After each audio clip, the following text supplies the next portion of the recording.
Hi, it's Devana with Magical Musings. Thanks for joining me today. Today we're going to talk about weird, witchy stereotypes. Have you ever heard someone say, well, you don't insert random stereotype here, like a witch? Could be, you don't dress like a witch, you don't look like a witch, you don't act like a witch, like there's some kind of stereotypical way that you have to be or look to fit the character of a witch. Let me just say this now. There isn't, and you do not have to. However you witch is just how you witch. I have this friend. She is a super gifted Reiki master and healer. When it comes to healing modalities and pagan parenting, she is what we should all strive to be, but gets a lot of flack because she doesn't look the part of a witch. She's a married mother with 2 special needs kids, a highly successful engineer, and not only thinks in a linear fashion, where some of us just sit back and go, well, why didn't I think of that?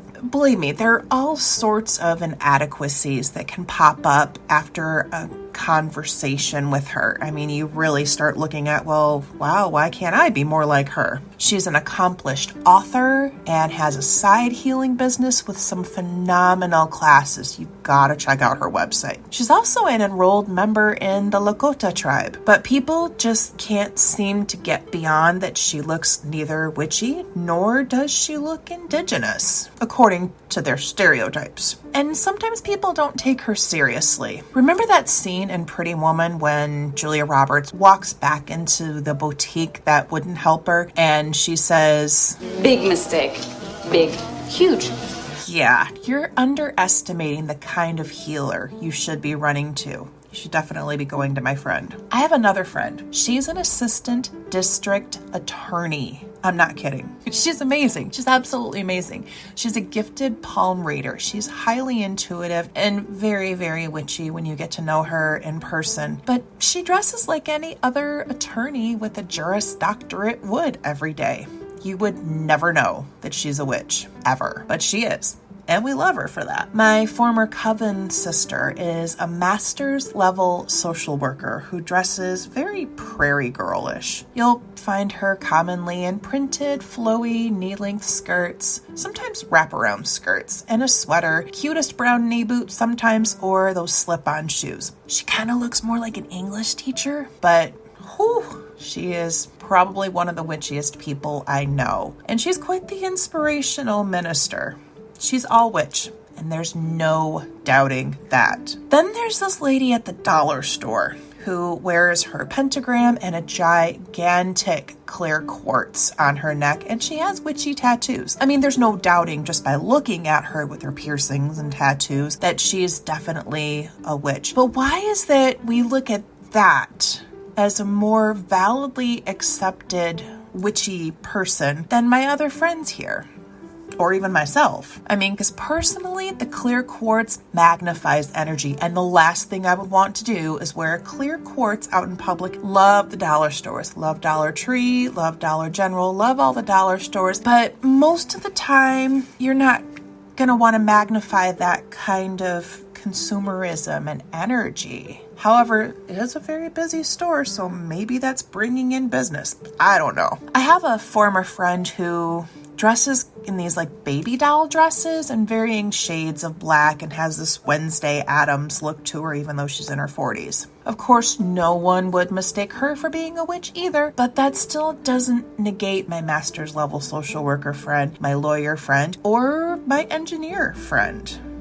They're all witches. For some reason, we have it in our head that pagans and witches are broke folk who dress outlandishly in black and other gothic trimmings, and even walk around in long, flowing dresses or wearing other garments to be valid. Trust me, those witchy aesthetic clothes are not cheap and not really practical. I mean, for me, I have a day job. And when I'm not in that day job, my daughter and I are off in some sort of adventure doing something horribly mundane but in the most witchiest way. On any given day, personally, I'm probably in jeans and some kind of shirt or sweater, depending on the time of year. Sometimes my shirts have a witchy saying on them, or I have my jean jacket that has these witchy buttons on them, but most of the time I just happen to blend into the background like anyone else. There's nothing wrong with dressing what one might think is stereotypically witchy or having that witchy aesthetic, but most of us witches don't dress like that.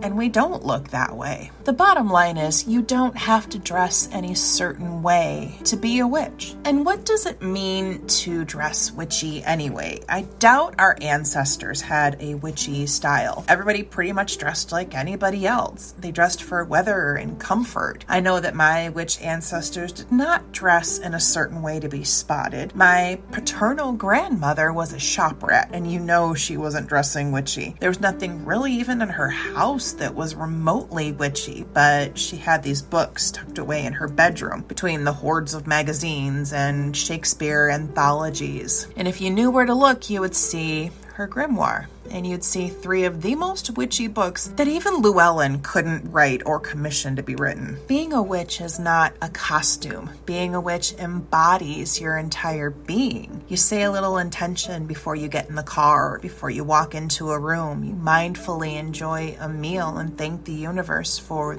the gift that you've been given of this meal. You say little intentions for animals as they cross the road. You may or may not wear a piece of jewelry. Maybe obvious, maybe it's not obvious. You might have a witchy tattoo or no tattoos at all. You might have a bumper sticker that says coexist. There's really no wrong or right way to witch. There's no dress code for being a witch because what you wear does not make you a witch. The same way as what you don't wear doesn't make you any more or less of a witch. You might like trees. Maybe you don't. Most witches do have a deep and profound love of nature, and protecting nature becomes part of their being. A deep, profound love for the earth and for protecting it.